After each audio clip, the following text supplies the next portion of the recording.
So not to bring it full circle, to bring it partial, because you were talking. I think it was you. You were talking earlier today about the worst thing about Catholic Twitter. Was that you? Nice. It wasn't the worst thing, but it was the most annoying. Most annoying thing. Yeah, I mean, yeah, okay. So, and it's the feuds, and it's like, and so what we're experiencing in the Catholic Twitter sphere is, and in basically any kind of sphere these days, because we've had these social media type things which are pride factories and they destroy humility. If you're not careful, you can still be humble and on social media, but it is difficult because you're rewarded for doing bad things and you're punished for doing good things. So it's difficult. No, it's the drop mic mentality. Yeah, Like, oh, right. he got you. Like it's the insult without the respect, like we were talking about at the beginning, right? It's the taking a swipe at someone who's more powerful than you to try to steal a little bit of their spotlight, right? So the people, because you'll have people who all the time they'll go on to, let's say, Matt Fradd's Twitter account and take a swipe at him and it's like, oh, why don't you respond to blah blah blah, because, or why don't you debate me? Oh, that's the worst one. Debate me if you believe so strongly on this. Come on my podcast and debate me. It's like, no, I'm not going to come on your podcast and debate you, because I don't want to go on your podcast and debate you, and I don't owe you my presence on your podcast, and neither does anyone else owe you their presence on your podcast to try to promote you by doing some kind of a debate. But it's all about, me. It's all about, pay attention to me. I want your followers to become my followers. So, and not in a good way, not in a, hey, let's collaborate on something. Let's have a good time. It's, I'm going to fight you so that the people, because we know that half the followers on anyone is hate followers. Half the people who follow someone follow them because they hate them, especially the big names. Like, I hate you so much. So then you want to be like, I'm going to jump in there and throw this bomb out there, and hopefully I will take some of your followers to come over to me so that I can then expand my social media clout for almost no reason, unless you have sponsors, which that's a different thing entirely. But the idea, but it's like it's all about the ego. It's all about feeding the person who is doing the bad thing, right? If you do the right thing on social media, and I'm trying to do the right thing. I'm not saying you won't get rewarded eventually, and you will get rewarded eventually. It's a slow game, just like in life, right? If you want to make money, if your goal is to make money, it's easy. All you have to do is sacrifice everything else in your life. But So I have a question for you then, because there's a particular person that keeps like he initially took my reaction to a question, and you may know who this is when I say it. I had responded to whether or not the Big Bang was compatible with Catholicism. That was one of my questions, but it was also one where I got that question from somewhere else because someone, like, there's a huge debate going on, and I was just simply explaining like the Catholic teaching on it. Very straightforward. Anybody who takes like 5 seconds to actually look into it, it's, yes, the Big Bang is compatible with Catholicism. But he's very adamant about it not being, and he's getting a lot of like support for it. And I was thinking of doing, and I'm asking sincerely for this,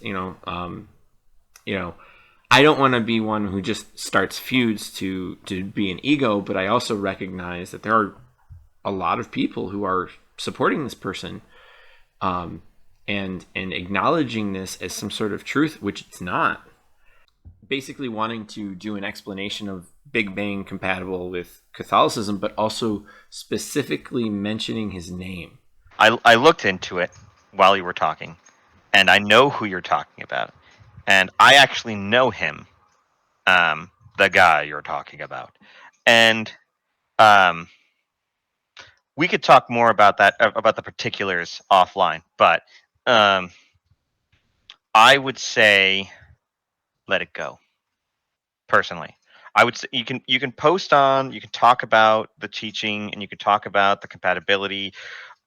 So my take on this subject is different than a lot of people's take on this subject from both sides, which is I don't know.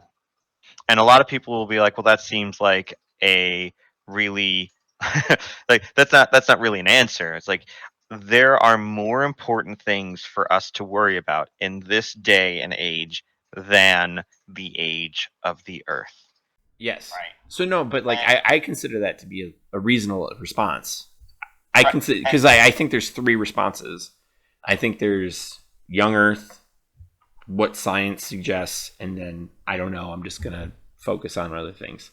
There are a number of young Earth folk out there, and for their own reasons, um, they believe what they believe in that, and it's perfectly valid to believe the young Earth hypothesis, Yep. just as it's perfectly valid to believe in the Big Bang Theory as a mechanism for the way that God created the world, Yep. and like that. I mean, like there's a lot in there, and there's a lot of discussion there, and I think that you can talk about it, and you can talk about how both points of view are valid points of view, and that neither of them are contradictory of Scripture. And a lot of that has to do with the fact that God speaks to us in terms we can understand for stories that we have to understand for that time frame. And God relayed the story, the creation story, to Moses to tell a specific story and to help us understand specific ideas. And as precursor to Christ, and there's a lot of stuff that is contained within the book of Genesis that you could see 6 days or 6 eons or 6 billion years or 60 billion or whatever the case may be. You can the basics of the story are God created the world, and he created the week, and he wants us to rest one day of the week. Right. God created man in the garden. He gave man woman to be his wife. Then they did not listen to God. They listened to the devil, and they fell from grace and lost paradise, and now we're in a hostile world because of the sins of man. And we, in order to get better, we need to turn that suffering into grace, right? All the suffering we have, we turn that in, we give that to God so he can turn it into grace. And everything else about it, right? Jesus speaks in parables all the time. Right. That's kind of his deal, is to speak in parables. Was there an actual Good Samaritan? Maybe. Maybe not. Does it matter? No, because that's not the point, right? Was there actually a rich man and Lazarus? Well, there are probably millions of rich men and Lazaruses out there. But was there an actual Lazarus and an actual rich man? Maybe.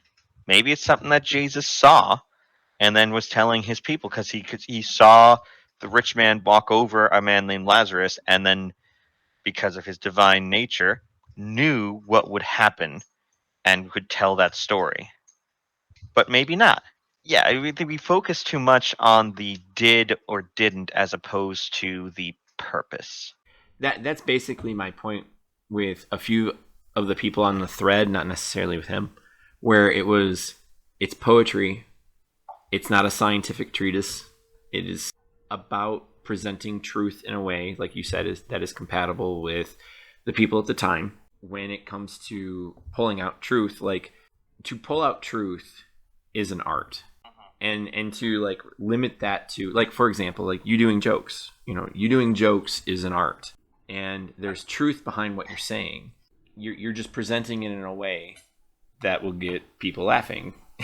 And so Hopefully. yeah, and so it's this understanding of, whereas like in statistics, because I explained this on the Exiled project, but also elsewhere, where statistics is an art.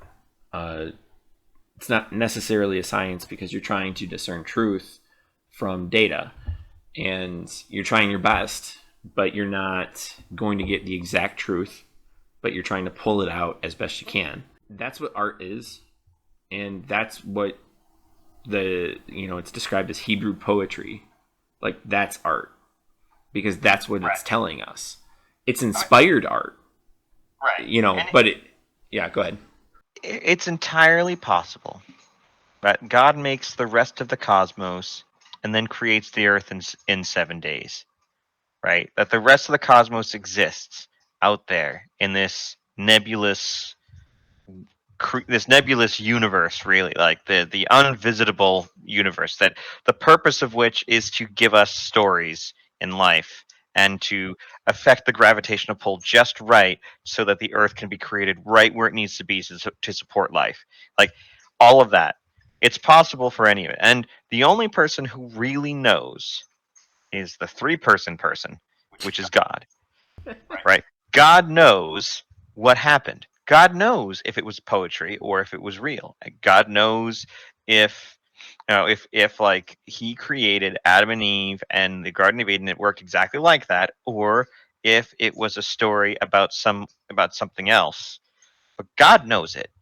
We can never know it. The only definitive thing in terms of like the story, one of the definitive things we do know is that there is a Saint Adam and a Saint Eve. Right, yeah, Adam and Eve were real people. And I'm not like, well, yeah, that's the only one I wanted to emphasize is like being, because some people will be like, well, the whole story is just poetic and it's giving this truth, but it's like, no, the people are also true. We just don't know what the fruit was. Don't know what happened there, right? We don't know because like God tells us this is what happened. Like, okay, I believe you, God. You say this is what happened, right? He speaks through Moses because Moses wrote it, right? He speaks through Moses and says, this is what happened. This is the story of life. I created life out of nothing, and I, I created man and woman, and I created everything in a week, and that's why a week is a week long, right? And it's like if you read Genesis, it kind of goes like that, and this is why we have 7 days in the week, and this is why, like, kind of like this, the stories and whatnot that come out of it, right? And like, did a rainbow exist before Noah's Ark? I mean, refracted light certainly did, but they didn't understand what it was. Like, refracted light would have had to have existed before.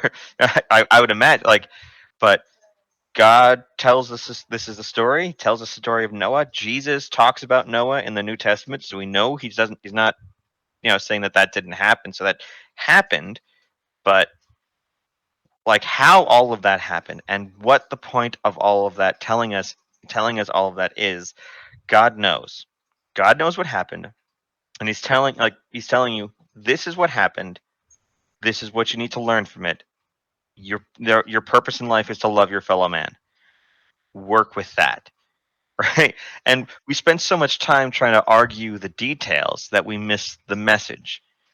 And like that's what I'm saying. Like, don't bring him into it if you're going to talk about it, because then it's a feud, right? If you talk about it and you talk about all this other thing, like this blood, back up all your pieces right here, and you don't mention him at all, and he finds you and he comments on him, that's him starting a feud, right? And I'm telling you, I have been on the receiving end of this type of stuff. Being on the receiving end of it, where someone's trying to pick a fight, right? They're trying. They want to pick a fight with you. Okay? You give in and you lose because you're like, once you give in to that fight, you have lost the fight. The fight itself is to not engage in the fight, right? It's like Jesus, It's the meta fight. right? Jesus didn't answer every critic who shouted questions at him, right? He didn't. He like if you people would be like murmuring amongst themselves, shouting things, whatever. He was there. He would answer the questions that he wanted to answer but he didn't answer everyone's question. He didn't like attack everyone's points and whatnot, and neither should you. Pick your battles. In the end, we're trying to make friendships here. We're trying to make alliances here, Right. and goes back to the whole he doesn't respect you. You don't respect him. You might like as a conceptual thing you might respect him, but you don't know him. You don't have a relationship with him aside from this confrontation. Well, there are other things, but yes. So what you want to make sure of is that before you address this with him, you know him. Like if you can find a way to talk to him outside of this sphere, which is difficult because you probably live in different states and you can lob insults at each other over the internet, but you're not actually going to have a fruitful communication. Right? Try to have a communication with him.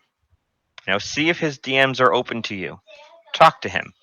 Not in a I want to talk about this situation. I want to talk about the Big Bang Theory or anything. Just check up on him. Say, hey, how's it going? I know I don't know you. We're not going to agree on everything, but I would just like to get to know you, and then we can talk about other things. And so Fulton Sheen said when he's talking about like the other cultures, right, the other religions of the world, and how like you find the good in them and you build from that good, right? And that same thing works with human relationships. You and I, we don't agree on everything. Like I'm sure if we went back and forth, point for point, we're gonna find contentions, right? We're not at the point in our relationship with each other to have that conversation. But if we continue to talk, we'll get there, and then we'll be able to talk about those differences, and I'll be able to tell you why you're wrong. But No, I get I get exactly what you're saying, and I appreciate you giving candid advice. I'll give that to like I jump into people's DMs all the time. It's one of the things that I probably do more often than anything else. On here, like I'll post a couple things and then I'll be looking through and I'll see something that happens and I'll be like, I got to talk to this person. Hey, how are things going? Are you okay? Like, it's what's going on with this? You mentioned this other thing. How's that going? Blah blah blah. Stuff like that, right? I do it a lot. Some people probably find it creepy, but Well, I remember the first time like you DM'd me, it was about the French Revolution. Like you were talking about tea and coffee, and yes, and so it was like it was kind of surprising because you were like, "Hey, we can keep talking about the French Revolution and how coffee sucks," and I was just like, "All right." Like, I mean, you didn't say it. I'm paraphrasing you, but it's that's it was a fun conversation. that's how you build relationships. You build relationships through commonality, and that's the thing that like right now in our internet world, we're not building relationships through commonality. We're building divisions through issues with each other. And there are people who should be the best of friends who at one point were the best of friends, but because of some tiny, minuscule, forgettable difference their in their beliefs on something that's not magisterial but just is personal. Because of that, they can't be friends. They can't even talk to each other. And they might spend all day just bashing on each other back and forth, right?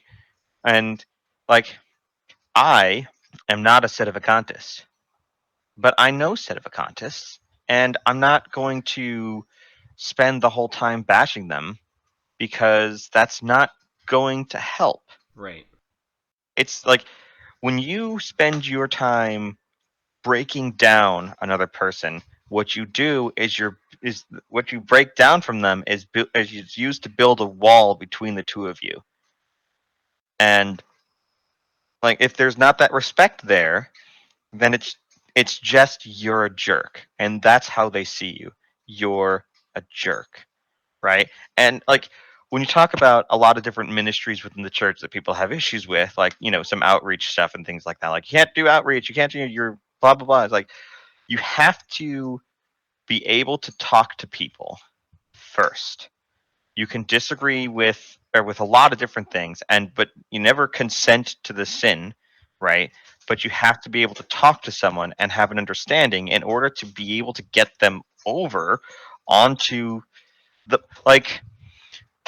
there's the metaphor of the boat, right? Catholicism is a boat. It's a large boat. It can fit a bunch of people in it, and this boat is going to heaven, right? We know, like we can see, we're on the boat. We can see, okay, this is the boat to heaven, and there are people who are in smaller boats who are going in the wrong direction, right? Yes.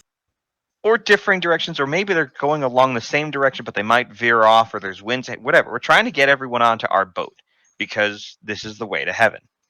And if you lean over the side of the boat and start shouting, "Hey, stupid people, you're so dumb. My ship's going to heaven. What are you guys doing? You're jerks." Right? They're not going to get on your boat. But if you start with, "Hey, how are things going?" and they talk about their struggles, like, "Well, our boat's pretty big. You can probably fit in, and I'll toss you down a rope if you want." I'm like, "Well, I don't want to get on the boat right now, but we can keep talking." And then you have communication. You have the ability to throw them a rope to help them to get up eventually if you don't start by insulting them. And this brings up a very good point that right now we are missing a lot of peacekeepers. Peacekeepers, like of anything, need to be there because like that's essentially what you're talking about. You're not talking about just evangelizing. Like at the heart of it, it's being able to settle everyone down and then have a rational discussion or just try to be friendly and go from there. And that is incredibly important. I mean, it's a beatitude, but like it's something that has always been of all the beatitudes, that one has always like stuck out to me. Like, and the person that comes to mind, and I don't know, sorry to interrupt you, but the person who comes to mind for this, and I know this is going to sound crazy, but it always is St. Thomas More. And I know he burned people at the stake for, like that's a thing, 6, but what he was doing. So when he did that on behalf of King Henry VIII, even though King Henry VIII himself was a heretic at the time. But his thing was King Henry VIII was his friend, and he wanted his friend to come back to the Pope. And if he could bring his friend back underneath the wings of the church, then he was doing good. And that doesn't necessarily mean by our standards, still killing people as heretics is not a good thing. You don't have to qualify it. It's he did bad things, but he was trying to bring his friend back to the church. The ultimate good is to bring people into the church. Like that's saving souls. But he also did terrible things too. But he was trying to bring his friend back. Well, I also want to stipulate because I don't want to do an ends justify the means argument for him, but it's the secular governments that was the law, and he was the head chancellor, and he had to make sure that the law was satisfied. Yeah, don't do that. But like that's what always comes to mind is because when you know that story between King Henry VIII and Thomas More, and like the real story, not just A Man for All Seasons, but which is a good movie, but the relationship between the two, and you try to see from their perspectives like what he was trying to do. It's like that's a peacekeeper, and that was him trying to be a peacekeeper as best he could. And had he succeeded, the Reformation would not have happened, or at least it would have died out really fast. So the other thing, so there's another good example of this that doesn't involve people being burned at the stake. Probably doesn't involve people being burned at the stake. Okay, so Saint Philip Neri. I know a few things about Saint Philip Neri, as you might have guessed from my logo of Saint Philip Neri. So Saint Philip Neri is the patron saint of humor and joy. Now, the King of France did something that bothered the Pope. I don't remember exactly what it was, and I don't have a book in front of me, but I think it was the King of France. And so the Pope was going to excommunicate him. And Saint Philip Neri, who was just a priest, but a very well respected priest, went to the Pope and basically said, the church is split in two. We've got Protestants going on. The King of France did the bad thing, but he's still a Catholic. Show him mercy and forgive him instead of condemning him. And the Pope listened, and so France stayed Catholic instead of going the way that the English did with becoming its own Protestant nation, because of Saint Philip Neri emphasizing mercy over excommunication. And I think the king did repent afterwards and stuff like that. So it all worked out nicely in the end. But it was this. So Saint Philip Neri was the peacekeeper, right? He didn't engage in politics or anything like that unless he was asked to. But yeah, he was very wise in that respect, and always tried to emphasize humility and mercy. And so that's something that we all kind of can kind of keep in mind. And Saint Philip Neri didn't burn anyone at the stake, so you can look at that as a good example beyond. Well, I mean, yeah, but I mean, both are good in their own. Like, I would say, Right. because like life is messy, Yes. and I don't like. I had a conversation with a friend of mine recently where it's just this idea of saints being these perfect idols. Like, not that they are. I mean, we don't treat them like idols, Right. although Protestants think we do. But it's just this idea of, oh well, this saint is amazing, and we're like, you look Right. at Saint Paul, like after he was called Paul. All right, well that's Saint Paul, and Right. nothing happened before he was named Paul. Saul who? Yeah, like, I mean, who's that murderer? Like, and it's just kind of like this realization that we really need to point out. Some saints just were not good their entire life. Right. And they weren't nuns their entire life, or they weren't priests their entire life. And that's why I especially like St. Thomas More, is because he's not a priest.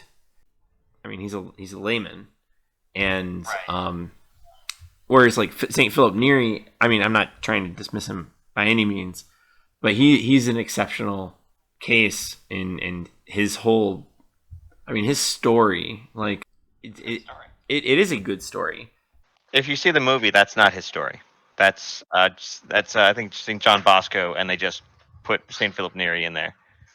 Because I mean, like, there's also the story of like when he points out the most faithful person in the congregation, because he had the spirit of discernment, or gift of discernment, was a Muslim woman.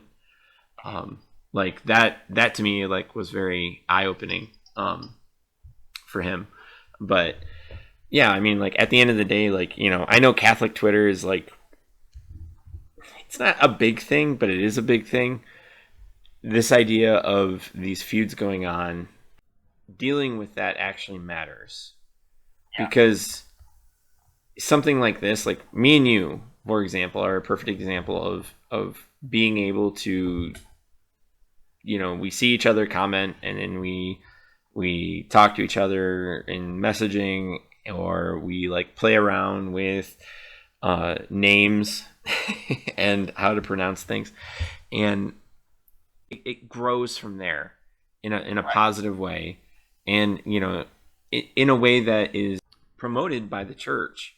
Whereas just complaining about each other, like, oh well, like, Church Militant does this, the SSPX does that, the Sedevacantists are this, and those that receive on the tongue are are just overly pious, and like, it's just like, what are you doing? Like, just stop. Because like, I mean, Satan doesn't care what you argue about so long as you're arguing. So long as you're fighting, that's what he cares about. So if you're fighting about, like, the apostles would fight about who was the most sacred. Right. Um, and like who was Jesus's favorite, right? And they're arguing about that, and Jesus is like, look, the least of you is the one who serves the most is the one who is the best. Right? It's like, if you want to be the best, you have to be the least. Right? You have to think of yourself the least and of the others the most. And I like, my whole thing is I try to check my ego. I check my ego at the door. But no, so I try to check it, and like, I don't get in. I used to. Oh, I used to get into rows. You wouldn't believe. It was just I would just do it. Like, um with anyone who I thought it would be a good thing to argue with them about. It would just get into just back and forth. I'd spend hours, like my thumbs would be like from all of the tweeting on the phone. I used to have two accounts, one of which I used to argue politics, and the other which I started with, which is just Catholic comedy. And then I just got rid of the other account entirely and just focused on this. And Oh, I did that too, by the way.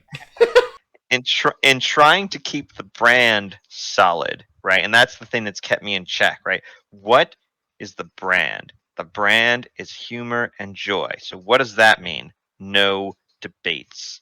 It means I'm not going to pop in.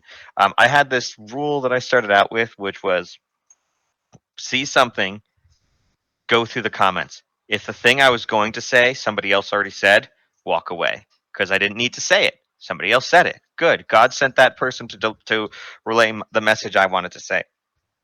But yeah, so I don't get into these debates. I am like, I'll tell you a story of something that like, I will message someone who will, like, constantly posting angry things, and I'll message them, and it's like, hey, can I help you? And what do you want to help me with? Like, you seem really angry a lot, and I'm worried about how this anger may affect your soul. Is there a way? Can I help you to be less angry? Um, and I've done it a few times. One time it went over really well, where the person came back and like, oh, like, you're making a lot of these kinds of posts, and I'm a little worried about it. And they're like, you know what? I appreciate you coming. These are the reasons why I'm doing this type of thing. It's like, okay, I worry about you, and like, I appreciate that you came to me and talked to me. And the other one, the person was like, they didn't respond at all. They initially said, hey, and these are not. I'm not going to put names in there because I don't want to, like, name drop or anything like that. But they're not like Joe 85234 or whatever. They're named people. And so it's just like, hey, I'm. And then the reality is that I am concerned about some people who all they post is the negative, right? And like, I would love to be able to sit down with them and talk to them, not like in a this has to be recorded and put out to the world, but just in a, hey, let's have a conversation. I want to make sure you're okay, and I want to like understand and help you. If whatever your mission is, I want to help you to be able to do that while expressing joy. Um, and I've gotten positives, I've gotten negatives, I've gotten uh I can do. Maybe I should do the big reveal on here because I got a pretty big reveal, but it's only big for people who care. um, but can I? Should I? Should I? Should I? Should I? When does this get published? Do you like publish them right away, or do you like wait a week? Well, it typically takes a week. I mean, with how long this is going, it'll probably be a week. It's gonna definitely be after my next video. Like, I have a video like. Okay, so then I'll do the reveal here because hopefully when everything's said and done, it will already have been kind of revealed, or at least be about to be revealed. All right, so here's a really cool thing that happened. I posted something, and this is nothing to do with what we were talking about before. This is just a cool thing I was thinking that I want to talk about. This is a me moment. So Okay. deal with me for a sec. Okay. So, how old are you? I'm Let's start 35. with that. You're 35. Okay. Did you watch Kids WB as a kid? Yes. Okay. So you remember like Freakazoid and Animaniacs and all Yes. that? Did you like Freakazoid? Freakazoid was a bit off to me, but it wasn't like I wouldn't watch it. Like it was, I'll watch it if it's on, but I'm not gonna be like looking forward to it. Okay. So, Paul Rugg, who is the voice of Freakazoid and one of the main writers, apparently is following me on the Twitter. I didn't know it. I didn't talk to him or anything like that. I just saw that he was following me on the Twitter. Oh, okay. And so I was like, because I posted something and he liked it. And I was like, Paul Rugg, I know, like, that's Freakazoid. And so I sent him a message, right? Yeah. Just a casual kind of, hey, I didn't know you were you followed me. I really loved all the work that you did when I was a kid. I was a huge fan of your work. Um, and yeah, and so I was like, and just trying to do this humor and joy stuff, um, and I said, uh, I actually said, okay, so this I said I do sketches on occasion, and if you feel the desire to do voice work for a Catholic sketch that's not super well known, I'd be honored. And he said he would, and Oh. so yeah, so I sent, so this is like last month ish, beginning of this month, right? So I sent him, I wrote up a sketch specifically to have him and to name drop him and everything in there, and I sent it to him, and he's recording it tomorrow or Monday, he said, and he wants to work with me on some of this sketch work on my sketch comedy thing, and he's one of my childhood heroes, and this is just like, so the reason why I bring it up is because I don't think that he would follow me if all I was what everybody else does. Right. Right. Like what everybody else does is angry ranting stuff, right? Uh and like he only follows 137 people. And I'm one of them. And uh so it's one of those like really interesting that that he happened to be following me initially. But yeah, it turns out he is Catholic and he wants to do work with me. It was like I don't think that any of that would be true if I focused on the angry. If I focused on the debating, which I was really good at it. Okay? Let's just put that out there. I was I look at my cool, calm, tempered self that you see throughout these types of conversations. I can bring that into the debate where I don't lose control of the message like some other people might. I can bring it in and be like, here is the point that I'm trying to make. Right? I can concede whatever. You want to concede these things, there's the thing. That this is the argument based upon here, X and Y, this is why that this is correct. But anyway, I don't think that people would follow me if I did those other things. And in the beginning, I was really upset because I would see people gain followers by the thousands by being negative and angry. Right.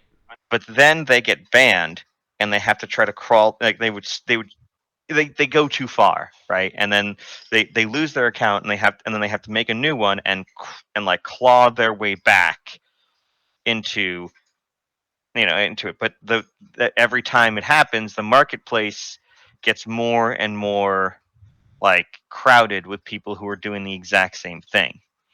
And in that time, I have slowly gathered, people who are following me and who are people who like I don't like I want to talk about the importance of this in a way that doesn't say Steven is awesome.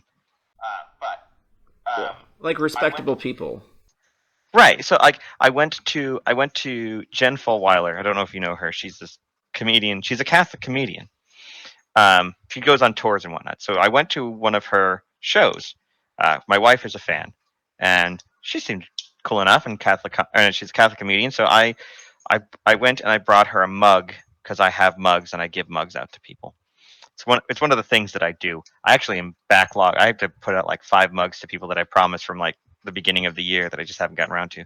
Anyway, I went there and I was talking to her, and she had like an after show thing, right?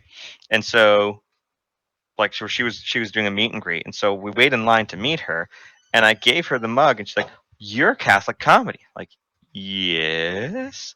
Like, I heard about you. You're doing good work. I'm like, oh, thank you. But it's unexpected. Like, I have completely resigned myself to being nobody. Like, that's kind of my shtick, right? I know that I'm not a big person. I'm not a celebrity. I'll go on whatever podcast, anyone who wants to talk to me, I'll go on their podcast to talk about the idea of humor and joy. But I'm not a big name. But the idea behind Catholic comedy is something that I think a lot of people can really get behind, and it's easy for someone to support. And I think as time goes on, people will burn out on the anger, and I think they've already started to, and they'll gravitate towards joy. And that's my goal. My goal is not to be famous, but for the idea of Catholic comedy, not Catholic jokes, but Catholic hope, right? Catholic joy, right? Because comedy is not just jokes, not just funny haha, funny haha. No, comedy is about the audacity of hope against the reality of horror. Like, the real world is horrifying, and comedy lets us laugh at that because we know that in the end, God wins. So we get to laugh at all the terribleness in the world, Yeah, including demon vacuums. including demon vacuums. That sounds like a good place for us to end this particular conversation. But if you want more, I'd be happy to have more. Because like I wanted to like give my like little, not like a huge monologue or whatever, but just this because like my, you know, your channel or focus on what you and your wife does is I think very good, and it's what, you know, obviously one of the reasons why I followed you in the first place and we started talking and everything. But like for me, like my focus is really kind of split, and it's not like, because like I appreciate arguing in the true sense. So like the whole point of arguing is to not get mad at each other, but to come to what the truth is. And so I take like a very St. Thomas Aquinas approach, where, you know, he was like, all right, well, stand in the middle of the courtyard in the University of Paris and just have at it with each other. But it's like not in this spiteful drop, you know, mic dropping type of way. That's it. You have to have, that's the respect. You have to have the respect. Like what I'll try to do. So with the person with the Big Bang disagreement that I have a video that I've made with my priest where I showcase 100, because like I'm a scientist, so some of my videos are very science oriented, even when it comes to aspects of the faith. Like I'll have a video where 100 repetitions of receiving in the hand and on the tongue, and I'll be like, okay, well, I'm not saying you need to choose one, but given that each particle is God, which one do you think you should be the one? Yes, that was you. I remember that video. I forgot that it was you. Yeah, and it's not like, well, you have to take it on the hand. Like, that's not what I'm saying. I'm saying, knowing what the Catechism says and knowing this, you are permitted to do both. But out of reverence, which one makes more sense given what the results are? And usually people will come to the conclusion, like, I know they come to the conclusion, but what they'll do is, well, you know, this is biased against on the hand. And I was like, no, like this is literally the most objective way to show this. And some people are like, well, it depends on what type of like wafer it is. And I was like, it's a controlled experiment. It literally doesn't matter. like in the hand will always be more. Like it will always be more. And I didn't go into like, oh well, this is a Z test. Let me show you the difference in averages or something, because I think using the blackboards just visually is enough. I don't need to go super nerdy on it. But the the one I went really super nerdy on was like probably really dry too, was showing how incredible the miracle for Fulton Sheen was. I have a 12-minute video where I like I compare studies, and I'm just like, this is just not anywhere in the ballpark for anything. Because some people don't believe like an hour of a kid being dead and then coming up is just a reasonable, like, oh, it just happens all the time. No, it doesn't. And the times it does happen, like, they're either going to die or, arguably what happens to them is a miracle, because the one exception I found that went over, the kid was baptized beforehand and woke up. And, like, that is just crazy. But, like, so like my angle is very much like science, religion, and even politics, and those are like my focuses as like a person. Like I have 2 undergrad degrees, one in public policy and public administration, another in statistics, and then my master's is in statistics. And I'm a practicing Catholic, and I take it very seriously. So I'll talk to people about politics, but I don't try to like be like, well, you're a leftist and you suck. Like I don't do that. But what I will do is be like, well, the evidence is pretty overwhelming that this is what happened during this period of time, and to say that the orange man is bad because of reasons, like you have to point out certain things that were actually good. You have to have reasons why he was bad, like not just simply, well, people tell me it and that's it. Or like pointing on Elon Musk, he's afraid, or at least he seems to be afraid, to talk about regulation AI in a way that will point to moral constraints that also point to a religion. Because something he's worried about is, like, for example, like the Terminator scenario. He's very worried about that, actually. He said that several times. And it's like, well, I think he realizes that the postmodern, morality system isn't going to work here. And you need something grounded. And something grounded like natural law orientation. And it's kind of like showcasing, because ultimately AI is simply an extension of human endeavors. It's just a tool to help with pretty much whatever you can automate. And the morality of applying that deals directly with the morality of a person, because a person is ultimately making that decision. And it seems to me, when it comes to Elon Musk and how he's talking about it, it creates a very interesting overlap, because he's talking about like AI, and it's clarifying for him, or at least it seems that way, where it's like we really have to pick something, and it's not just something that makes everyone feel good, but like this is like about the species being not killing itself type of situation. And so like I like going into all these, I know I went on a bit of a tangent, but like going into all these baskets, because I'm genuinely interested in them, and they have real like overlap that matters. Like politics matters because it's the expression of morality. Science matters because it's how we get things done by morality. and then like religion matters because it showcases where morality comes from. And so I mean, that's not the only thing. Obviously, religion also, true religion is Catholicism, and it reflects the reality of the world. Yeah. But it's just like the overlap is just, to me, very interesting. And I'm not someone you want to talk to at a party.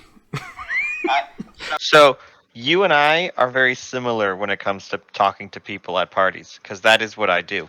That is in my pastime, and like when I am talking to people in the reality of real life. That's the things that I do. I talk about like all my esoteric knowledge and stuff like that of things that I've garnered over the years based upon trivia and stuff. And I'm that kind of guy, and I like the stuff that I find interesting is all that. But yeah, but when I'm doing the Catholic comedy thing, I don't do those things. But so long as you're able to do it respectfully, I think that's okay. But I do think it's been over 2 hours. I think we might have to call it because I have some goats to milk. So, and my wife just walked downstairs, which is not a good sign. It means that she's probably annoyed. So, Okay, well, I apologize.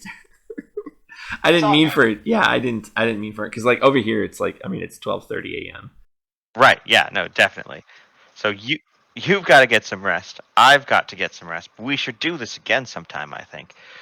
Maybe we can talk more about that sciencey stuff that you're talking about. But so long as you are respectful, and that you like the people that you are disagreeing with, you take their position into account and try to understand it rather than just bleh, right? Rather than just throw.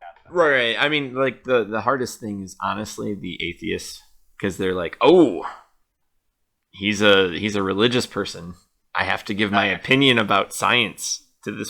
Yeah, so so that comes down to the don't give what is holy to dogs, and don't or give pearls to swine, because they will they won't appreciate it and they'll gore you for the effort. So that's where you just kind of let them go.